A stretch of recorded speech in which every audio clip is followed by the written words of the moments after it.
Second course is looking at the manufacturing triangle, where we think of cost, quality, and schedule. Start off with a pop quiz. What's the biggest challenge in manufacturing? QC. See, that's definitely a huge one. What I look at, and this always blows my mind, so this is back in 2004 at the Roomba line. We had about 5,000 workers. This is only a quarter of this is one of 4 floors that I'm just running with the camera. So here's about 1,200 workers. You can see different, like here's a test station, and so on. They don't let you take those videos anymore. No, the things have changed. These were back in definitely in the fun days. Yeah, it was amazing, and this happened so quickly. Like this is probably a year and a half into production. So when I look at it, like quality is definitely a huge challenge and has profound impact. But for me, it comes down to like communication. So if you think of when we designed the first Roomba, maybe there are 8 to 10 people on the team. Some handful of people, like no more than in this room. How do you get the knowledge in all of our heads into all of these workers that don't speak English or don't speak English period, are so far away, are going to turn over 20% year on year? It just, for me, it's still mind-numbing. And if we kind of look at it, like here's Elliot Mack, the original mechanical engineer on Roomba. So Elliot sits in his office at iRobot. He designed something in those days in Pro E, packages it up, sends it over to the factory. Tooling shop gets it. They've never met Elliot, so they're trying to interpret just through the CAD database what Elliot had on his mind. They build these huge chunks of tool that weigh thousands of pounds. Those go over to these workers who have probably never met the tooling guys, and they certainly haven't met Elliot, at least on the first pass. And eventually we end up building a lot of product. Where it gets really interesting is when you start feeding that information backwards. So imagine if the tooling people, as they're putting it together, it's not going to always go together perfectly, or they're going to have some opinion on how it could be made better.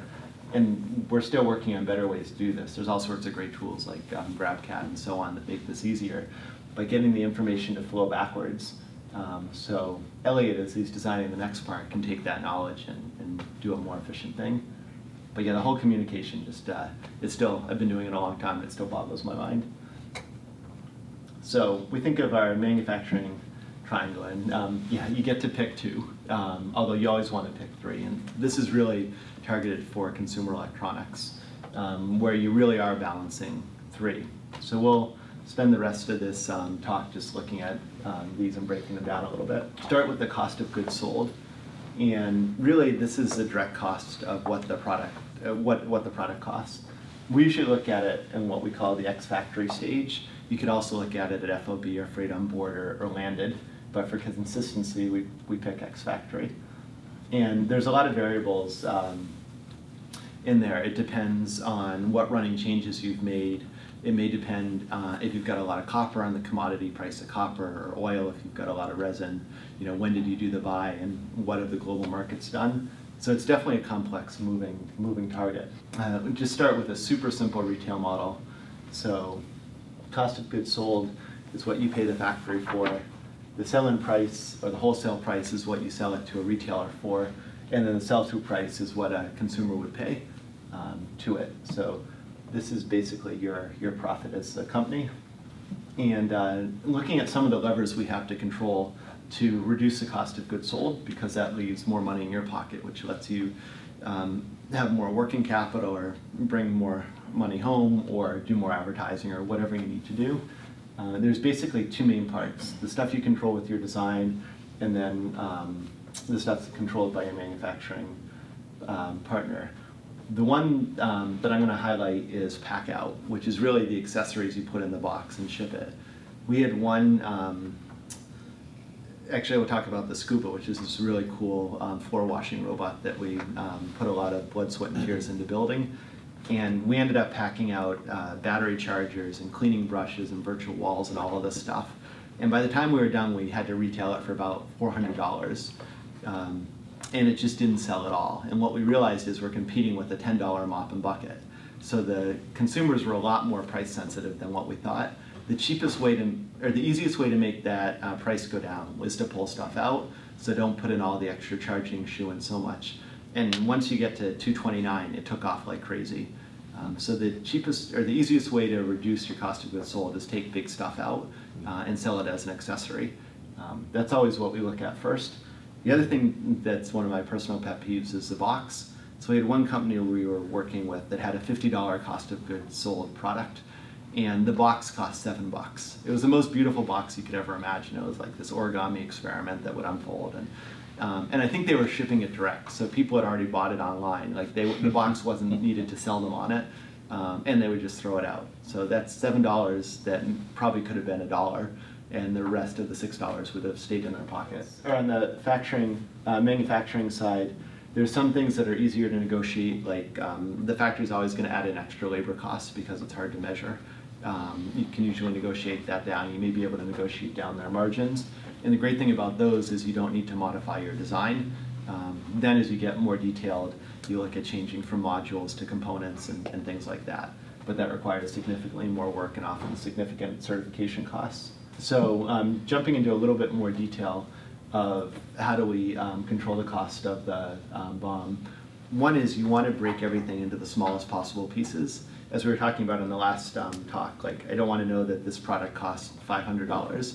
I want to know exactly what every screw, spring, piece of plastic costs, and then I can make sure I get a fair price, which I'll describe how to do in a sec.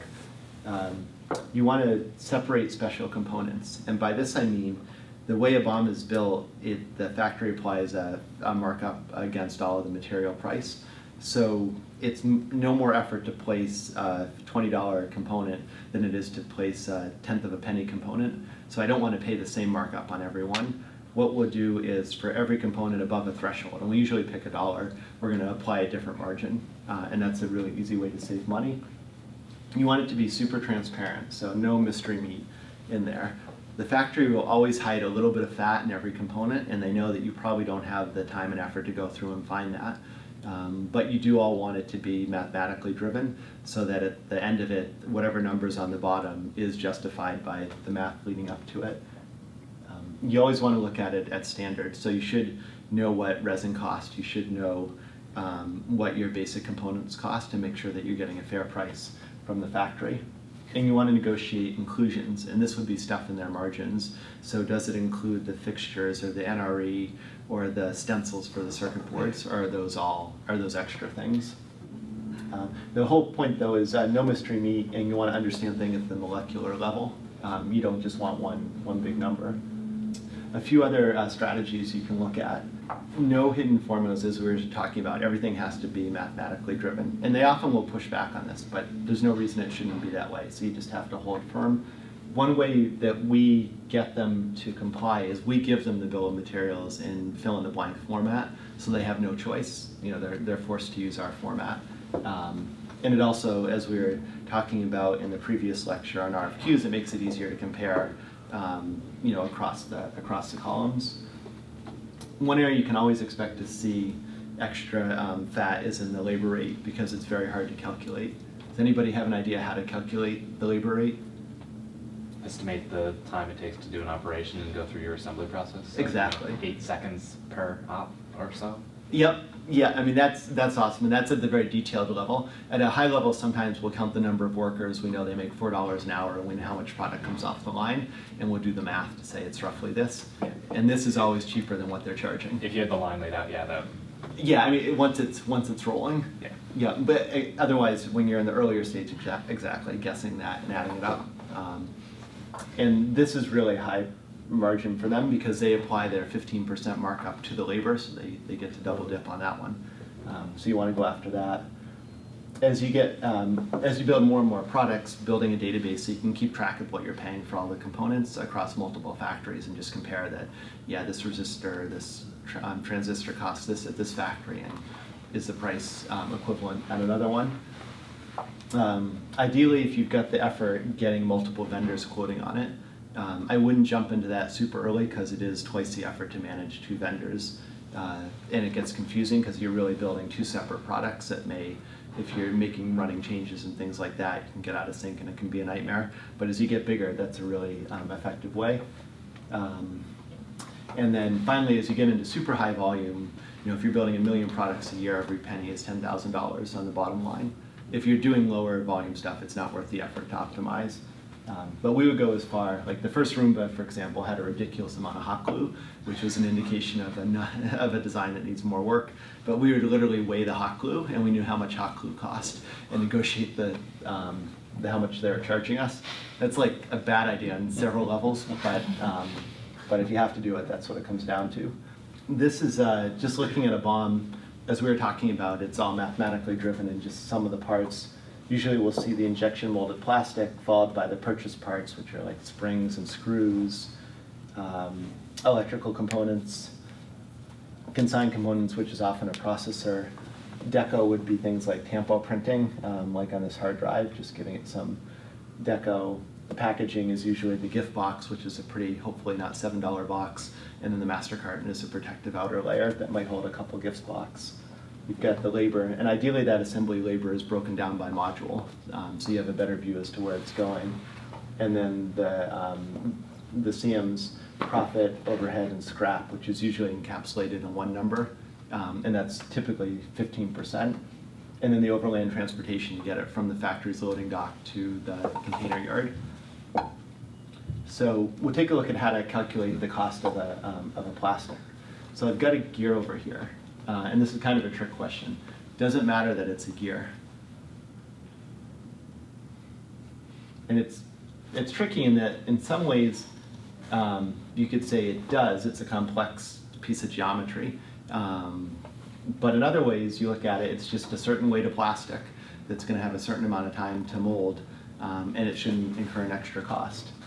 The answer is kind of between the two of them. So there's basically three components here. One is the material cost, which is just simply the weight of the part times the cost of the material. So that the fact that it's a gear does impact that, in that you're probably going to use a more expensive resin that has a lower coefficient of friction, like some form of POM or Delrin. The second is the overhead of running the machine, which is the mold, which will go and form the part. And again, the molding cycle time is usually not dependent on the geometry of the part. But because it's gear, you probably want to cool it a little bit more slowly, so it may be a little bit of a slower process. And also, I'm sorry, on the material cost, typically a gear will have multiple gates coming in, so there's more plumbing to get the resin in, so it doesn't tend to shrink as much. But you've got those two parts, you add them up and then multiply by the usual markup, and that gives you the cost of the gear. So the total part cost works out like this, just adding the material cost plus the overhead cost of the machine, plus the markup. So as an example, if the material cost was 50 cents, the overhead cost was 50 cents, and the markup was 15%, the ex-factory price would be $1.15. These are some basic resin prices from Hong Kong. You can go to this website. They're just a commodity, and it will tell you what they are for common consumer-grade resins. So in terms of if you have a gear and you want to calculate the cost, you can go to the previous website to figure out what your resin cost is and estimate that. And then these are just some rough molding costs based on the tonnage of the mold. For most gears, you could probably run it on an 80-ton mold, which is roughly $5 an hour. And you could try to figure out what your cycle time is. You're probably looking for a gear at 45 seconds to a minute cycle time. For electrical costs, it's super simple. You just take the cost of the component and multiply by the number of components, which we call usage. And so we talked about for components above a certain threshold, we usually use $1. You want to separate those, which is just a simple Excel formula, and apply a different markup, which we call the special markup. These are some standard factory markups. So just doing straightforward bare printed circuit board assemblies, which would be the PCB is the bare fiberglass board, and then the assembly is with the components installed. We'd usually see 6 to 8% markup applied to the material costs. Toys 12%, where we live in consumer about 15%, and then medical can be 40% on up. And that can get multiple times. We've seen a blood warmer that probably cost $1 in materials sold for $10 or more. So the factories there are often making super high margins. And some other costs we see in the bill of materials. So deco is, or tampo is, this is what we call tampo, basically pad printing to provide some labels. Painting is self-explanatory. Labor, it does vary every year, and it does tend to go up 20% every year. We usually see about $4 an hour right now. Packaging, as we talked about, is not only the gift pack, but you also have to include the master carton. And the idea of the master carton is it protects the gift box from getting scuffed up as you transport it. And also, if you're building, a product about this big, you don't want to load 100,000 of these into a 40-foot HQ container. It would just be a nightmare when you open the door. So instead, you have a master carton where you might pack 12 or 24 of them, and it makes it a lot easier to handle.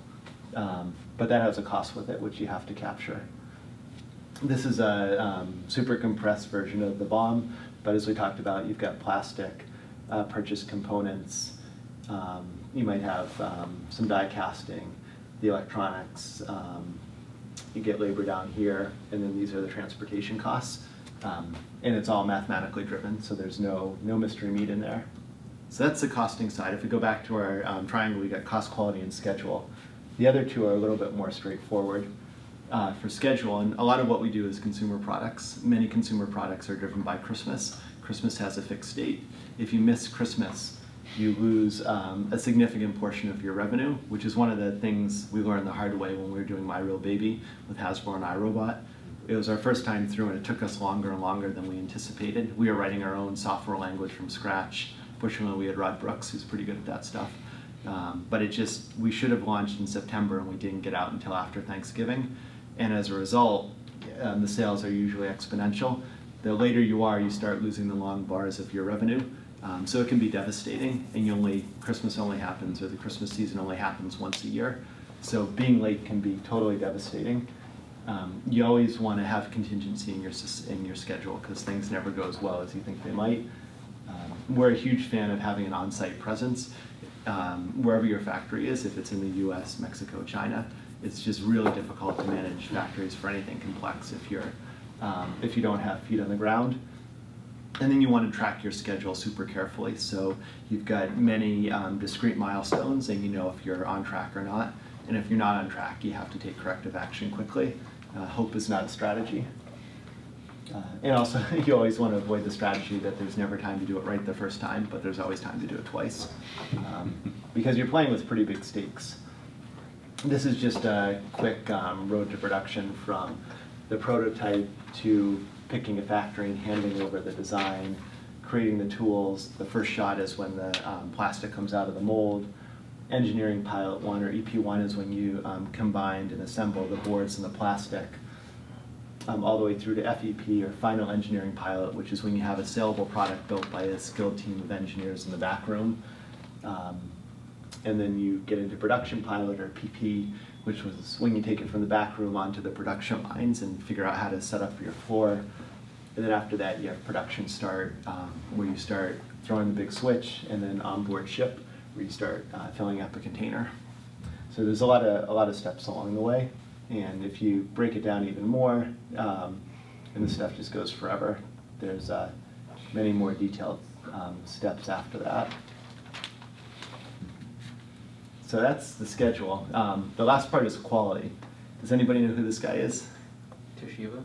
Yeah, you don't want to be that guy. It's a key thing. So he's the head of Toyota when there's all the recall problems, explaining why there's a problem. So quality is incredibly important, and it's often not sexy or the thing that you think about first. I know when we were doing the first Roomba, all we cared about is engineering. Like, nobody knew what quality was. We didn't know that we needed to care. We just had to get the engineering done. And we got super lucky so many times. But after that, we caught on really quickly that quality will make or break a company. And for me, it all comes down to the bottom line, is that you're going to go and you and the factory will build this product. You'll have a lot of products sitting on the loading dock. It could be tens of thousands of units. And you'll get the email, or have to answer the question, do you accept the goods or not? It's a very, very simple question with a complex answer. If you accept them, then they're going to leave China or wherever you are, and they're not coming back. It's very difficult. They're going to go into the market, and if they do come back, it's going to be super expensive. So you want to get it right.